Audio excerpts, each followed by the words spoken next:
Good Friday, everyone. I'm Cyrus Webb, and welcome to Conversation Daily News. Glad you all could be with us when we made it to the end of another week. We, of course, have your news headlines coming up on this Friday. I have a message from my book, Words I Choose to Live By. And in today's Entertainment Spotlight, you got to hear part of my conversation with home renovation and improvement expert Breegan, sharing with you guys how you can do some weatherizing of your home between seasons. You don't want to miss that. Enjoy today's broadcast. For Conversation Daily News, I'm Cyrus Webb with their Friday headlines. In national news, Trump election probe grand jury believes some witnesses lied. A special grand jury investigating efforts by then-President Donald Trump and his allies to overturn his 2020 election loss in Georgia says it believes one or more witnesses committed perjury and urged local prosecutors to bring charges. The Fulton County District Attorney, Fani Willis, should seek appropriate indictments for such crimes where the evidence is compelling, according to portions of the special grand jury's final report that were released on Thursday. Those sections are silent on key details, including who the panel believes committed perjury and what other charges should be pursued. But it marks the first time the grand jury's recommendations for criminal charges tied to the case have been made public. And it's a reminder of the intensifying legal challenges facing the former president as he ramps up his third White House bid amid multiple legal investigations. Trump is also under investigation by the U.S. Department of Justice for holding classified documents at his Florida estate. The former president never testified before the special grand jury, meaning he is not among those who could have perjured themselves. But the report doesn't foreclose the possibility of other charges, and the case still poses particular challenges for Trump, in part because his actions in Georgia were so public.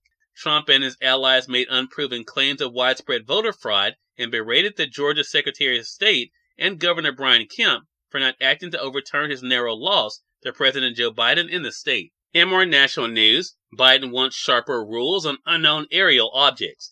President Joe Biden said Thursday that the U.S. is developing sharper rules to track, monitor, and potentially shoot down unknown aerial objects following 3 weeks of high-stakes drama sparked by the discovery of a suspected Chinese spy balloon transitioning much of the country. The president has directed National Security Advisor Jake Sullivan to lead an interagency team to review U.S. procedures after the U.S. shot down the Chinese balloon, as well as 3 other objects that Biden said the U.S. now believes are most likely benign objects launched by private companies or research institutes. While not expressing regret for downing the 3 still unidentified objects, Biden said he hoped the new rules would help distinguish between those that are likely to pose safety and security risks that necessitate action and those that do not. Make no mistake, if any object presents a threat to the safety and security of the American people, I will take it down, he added, repeating the legal justification cited for the downings, that the objects flying between 20,000 and 40,000 feet pose a remote risk to civilian planes. In more national news, worker pleads not guilty to killing 7 at California farms. A farm worker charged with killing 7 people last month in back-to-back shootings at 2 Northern California mushroom farms pleaded not guilty Thursday. The individual, who Conversations Daily News is not naming, is charged with 7 counts of murder and 1 count of attempted murder. Prosecutors said that on January 23rd, he opened fire at the Half Moon Bay mushroom farm where he worked, killing 4 co-workers and wounding another. They said he then drove to a mushroom farm he was fired from in 2015 and shot to death 3 former co-workers. In more national news, Bruce Willis has frontotemporal dementia. Conditions worsen, says the Associated Press. Nearly a year after Bruce Willis' family announced that he would step away from acting after being diagnosed with aphasia, his family says his condition has progressed. In a statement posted Thursday, the 67-year-old actor's family said Willis has a more particular diagnosis of frontotemporal dementia. While this is painful, it is a relief to finally have a clear diagnosis, the statement read. FTD is a cruel disease that many of us have never heard of and can strike anyone, said the family. Last March, Willis' family said his aphasia had affected his cognitive abilities. The condition causes loss of the ability to understand or express speech. In Thursday's statement, his family said communication challenges were just one symptom of frontotemporal dementia. And finally, in business news, another disappointing inflation report thumps Wall Street. Wall Street tumbled Thursday and stocks fell by the most in 4 weeks, following more evidence that high inflation is staying stickier than expected. The S&P 500 dropped 1.4% as a report said inflation at the wholesale level slowed by less last month than economists forecast. It echoed a report on prices at the consumer level from earlier this week that suggested inflation isn't cooling as quickly and as smoothly as hoped. The Dow Jones Industrial Average lost 431 points, or 1.3%, while the Nasdaq Composite dropped 1.8%. Stocks have been churning recently as worries about sticky inflation joust against data suggesting the economy remains more resilient than feared. Cyrus Webb, Conversations Daily News. It's on time for a message from my book, Words I Choose to Live By. Enjoy. Good Friday, everyone. I'm Cyrus Webb, and welcome to Words I Choose to Live By. No matter who you are, there will be times when you will face the fiery challenges of life. Those flames can either consume you or refine you. If you allow them to do the latter, they will make you better than what you ever thought possible. Regardless of the difficulty, hold on and don't give up.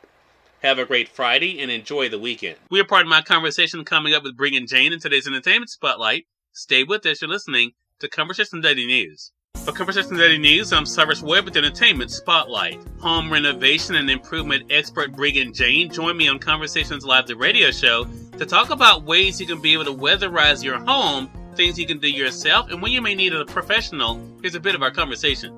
Breegan, thank you so much for the time. I really do appreciate you stopping by. Cyrus, it's so nice to be here. Thank you for having me. Hey, this is such an important topic and right up your wheelhouse, so I'm glad you're here to be able to help us out. So as I mentioned, making sure our homes are ready for the seasons as they're changing is so important. What projects top the list, though, Breegan, when it comes to winter and home maintenance that we can do? Well, you know, our weather has been all over the place, and our HVAC systems are actually a little bit more like cars than we think. You need a little warm-up before you have them in sort of a critical need area. So making sure that you sort of deal with that daily maintenance and make sure that you're looking at what needs to maybe be addressed before those times is essential to getting the most out of your home unit. Wow, love that. And that's a great analogy for our audience as well, because hopefully we're taking care of our vehicles. So that makes us know, again, the importance when it comes to our home, too. So what are some seasonal updates then, Breegan, that we can do that all of us should be following? Of course. And these vehicles we don't see every day, so we forget about them. But the biggest mistake that I see my clients make, and I'm guilty of myself, is not replacing your filter enough. I mean, it's the easiest, most obvious one, but most people are shocked when I say that you should be replacing it every 30 to 90 days. And that's even more if you have pets. Cyrus Webb, Conversations Daily News. We thank you all for tuning in to this edition of Conversations Daily News. We'll be back on Monday with more news, message from my book, Words I Choose to Live By, and of course, your Entertainment Spotlight. Until then, I'm your host, Cyrus Webb, saying as always, enjoy your day, enjoy your life, enjoy your world. Thank you all for choosing Conversation Daily News today. So let's go make today amazing. Take care.